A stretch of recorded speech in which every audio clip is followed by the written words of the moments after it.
Hey, Kevin here, and it's exciting to be with you guys today. We're continuing to work through the brand called You module, and today we're going to be talking about circulating with purpose. And circulating with purpose is a really important aspect of your development because this is the people side, this is a relationship side, this is where you begin to expand.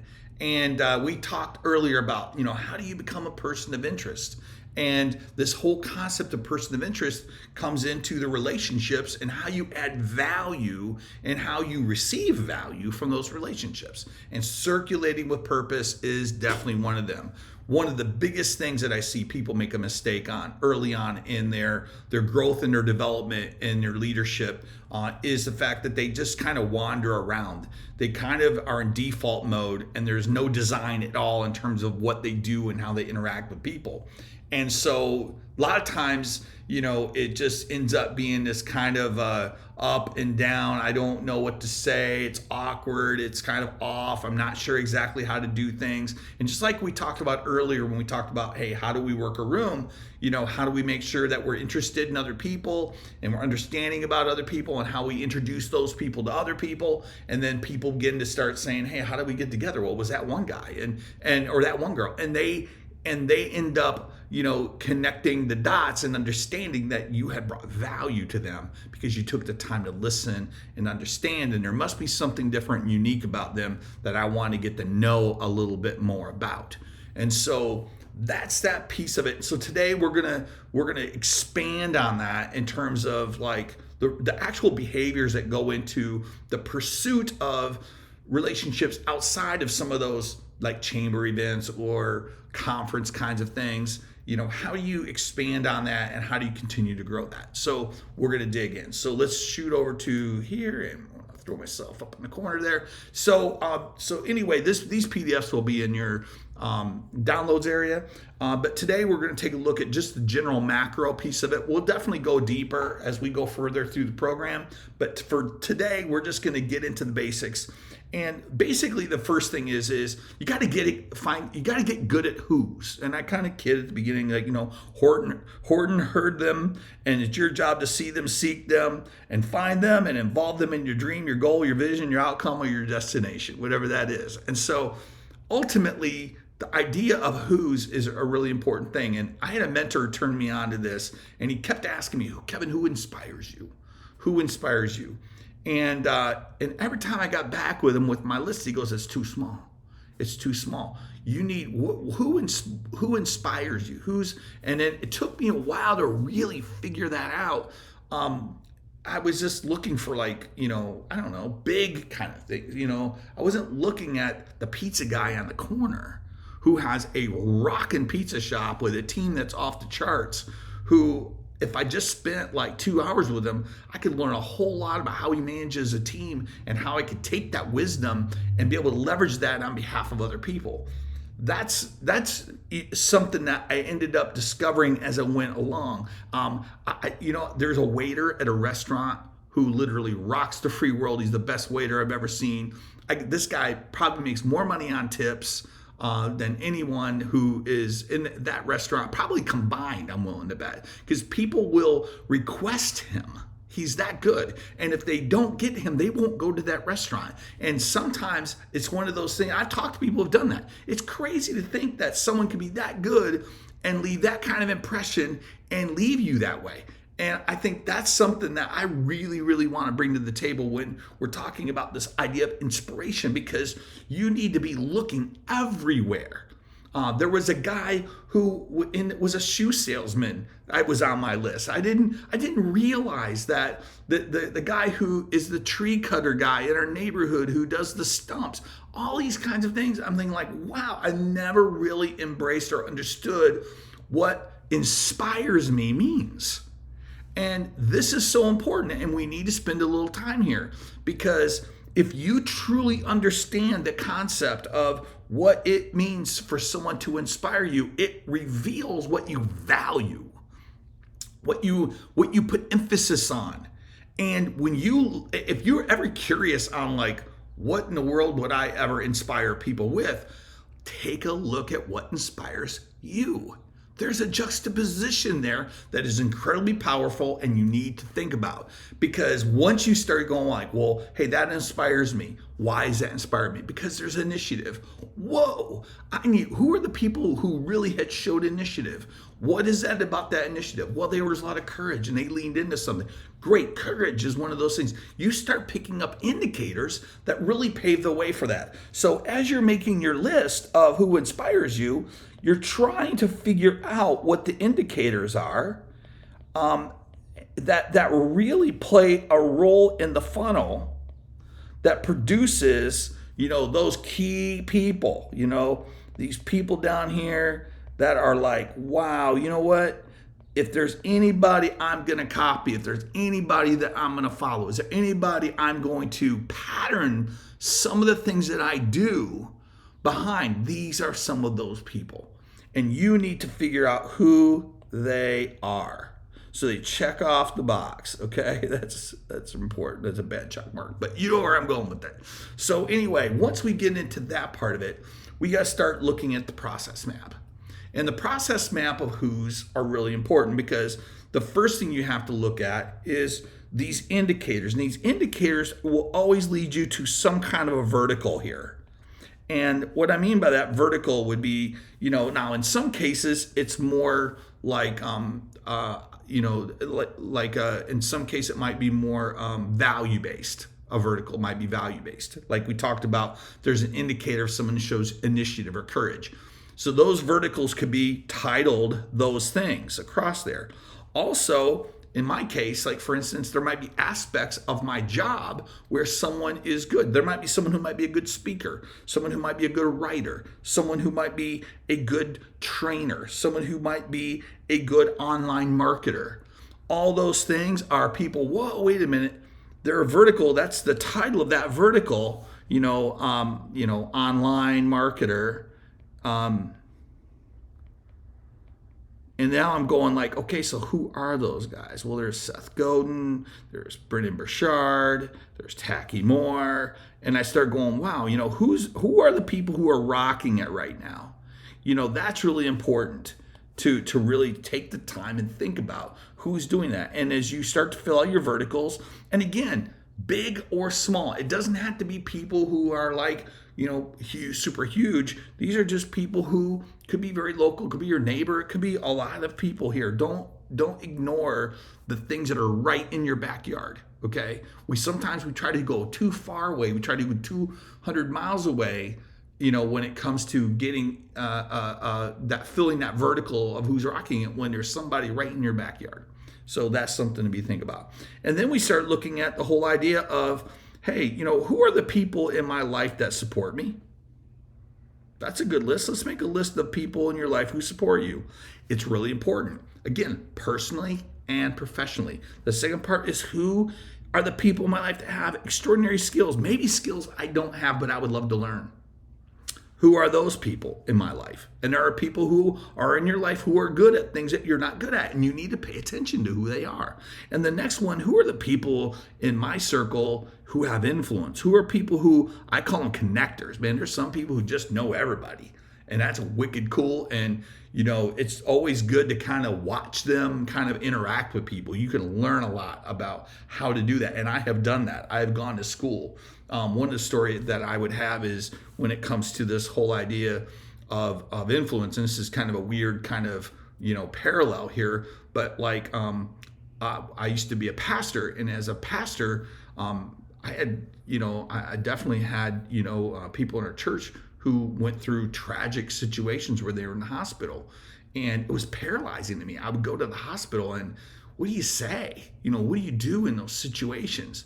And there was a guy, his name is Dwight, and I would go with him and watch him and see how he comforted people and how he would, engage them in conversation and some of the most trying and challenging times of their lives.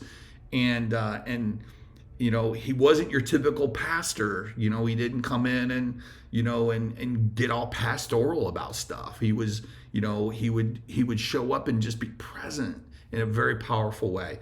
And over time, I began to take a look at, hey, what were the things that he did? And I started to imitate those kinds of things. And it really was something that I'm grateful for to this day, because I feel like it's helped me develop this. If there was a vertical called empathy, that would be one that I definitely developed as a result of imitating some of the things that he did. It got me in position to see the way that he saw. And ultimately, these are the benefits of circulating with purpose that we often don't think about. It's not about getting what you want, because you can spend money, you can do things.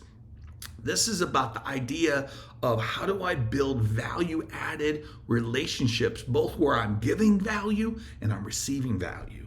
And often people don't think that just who they are is a value add. They don't ever think about that. And it's kind of funny, because it's incredibly generous in a way that that's kind of under the radar. And I just want to encourage you guys, as you have these things. There's certain things about you that other people wish they had. They were thinking, I wish I could have that kind of energy, or I wish I could have that kind of, laughter and fun and engagement. There's always going to be someone looking at you. I learned this when I went to the gym. I remember one time I went to the gym and I kept looking at that, all of the big dudes and all the stuff like that. And I went, man, I'll never be that. And I forget when the trainers put his arm around me, he said, you know what? You're looking at them, but there are people in this gym who are looking at you. And that scared me, because I was like, oh my heavens, I really never thought about it that way. So I want you to understand that that's a whole invisible world here when we talk about this idea of circulating with purpose, because it's not just about going, let's have coffee. It's not that, although it's part of it. And we're going to get to that part. But the real essence of it is just being who you are, and being interested in other people, and adding value and receiving value from just the level of connection, basic at most. I hope I made that point and it makes sense. So then we get into this whole idea of, hey, who supports me, who has skills, who has influence, and we understand the invisibles, that, hey, it's just a matter of who we are. We don't have to manufacture energy. And so now that we're leaning into that piece of it, now we start saying, hey, you know what? Here's my ideas, right? Here's my ideas that I have. Well, then how can they help me? And this is where you start getting into the ask territory, right? When you start saying, hey, you know what? I noticed that you're good at A and I'm not good at A. Would you be interested in spending some time with me so that I can learn from you? And that's it. It's just that simple. And here's the thing I've learned. People want to share. People want to be generous. People want to be able to give away what they know. I mean, a lot of people, let's face it, we all like talking about ourselves. We all do. It's just natural. But when you go to them and you say, I recognize something about you that I wish I had more of in me. Can I spend some time with you and do that? There's a guy that I know is incredibly generous. I know I struggle with that sometimes. Sometimes I don't know how to do generosity very well. But this guy, he is just that, man, he'll give anything to anybody. I just needed to get a glimpse of his perspective. So I just went with him. I said, Jeff, hey, you know what? I struggle with that. And I know that's an A level thing for you. Man, help me, and boy, he. And I ended up getting levels of inputs in my life that eventually led to a perception of me of wisdom. When people started looking, come on, I'm not the sharpest tool in the drawer, okay? I'm not. But I'm a guy who spent time with a lot of people who are super smart and good, and I was able to extract a little bit from them and insert it into my DNA a little bit. And as I inserted that in my DNA, it provided me the basis of being able to say, all right, I can assume the understanding of that perspective and hopefully be able to be generous with that with other people. And so when you're working these asks, it's this idea of, hey, the idea is I want to be a better me, right? The brand called you.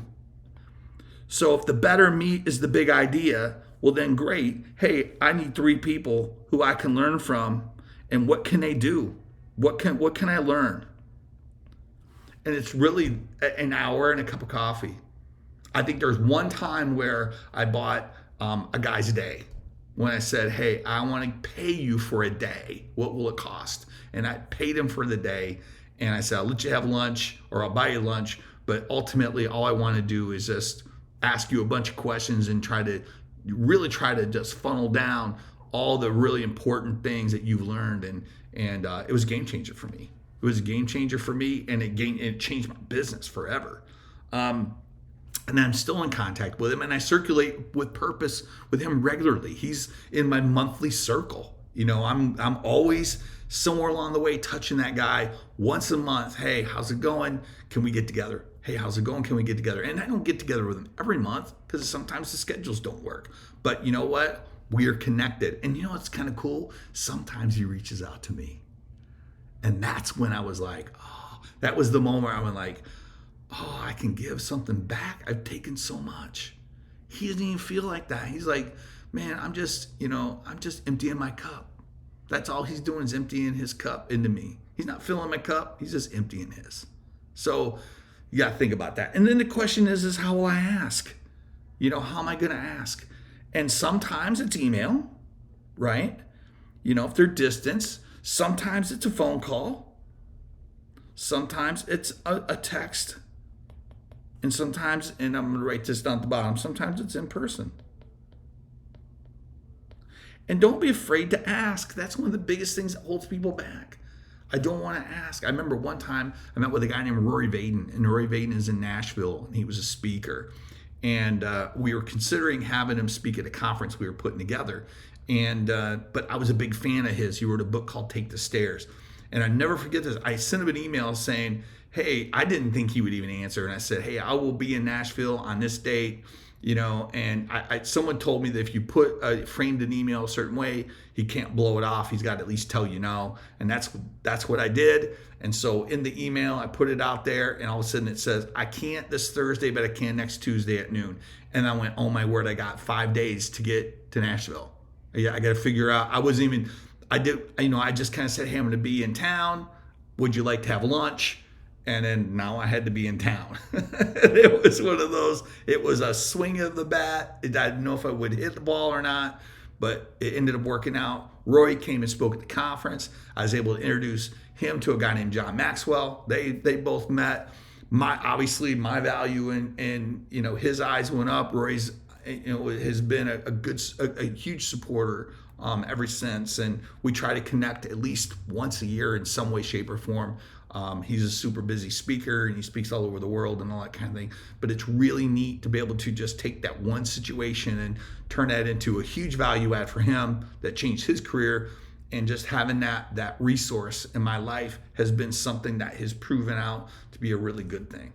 So in all of this is just the basics, and we're going to continue to talk about these things as we go forward. But I just want to make sure that we get the basics, because when we start getting into the deeper framework of who's in your top 25, who's in your top 10, who are your net promoters, when we start getting into those nuts and bolts in a more advanced setting, I think it's going to be really good for you to have these kinds of things somewhat figured out. So that's your homework. I want you to begin to start thinking about this. And here's my challenge for you. When you get it done, send it to me, and let's set up a time for a quick phone call. And let's see and walk through it, and just tell me the story of how you kind of came up with who these people are and how it works. And what you're hoping and what you're working on in terms of trying to get together with them. And I do think it's going to be something you're going to look at in your life. If you do this, if you look back in your life, you're going to find that it's accelerated your growth and your influence 10 times. 10 times you will accelerate like you've never accelerated before. And you will see things like you've never seen before. So with that said, I'm coming back here again. With that said, I just want to encourage you guys. Circulating with purpose is part of your brand, and how people, it's what people say about you when they're not around you is what your brand is. You don't get to tell people what your brand is. People will tell you by how they talk about you to others. That's your brand. So when you're generous and when you're building those relationships, it's really crazy how all of a sudden the phone rings, and all of a sudden, next thing you know, they're trying to lean into you and want you to empty your cup into their life. So I hope this helped in some way, and I'm looking forward to seeing what you guys come back with as far as who's gonna, be in those circles of influence for you. And then I can't wait for the next video where we're gonna sit down and really get into, what are the actually, daily, weekly, monthly types of frameworks to help you be able to continue to build on it once you start establishing it. So, hey, take care, guys, and we'll see you next time in The Brand Called You.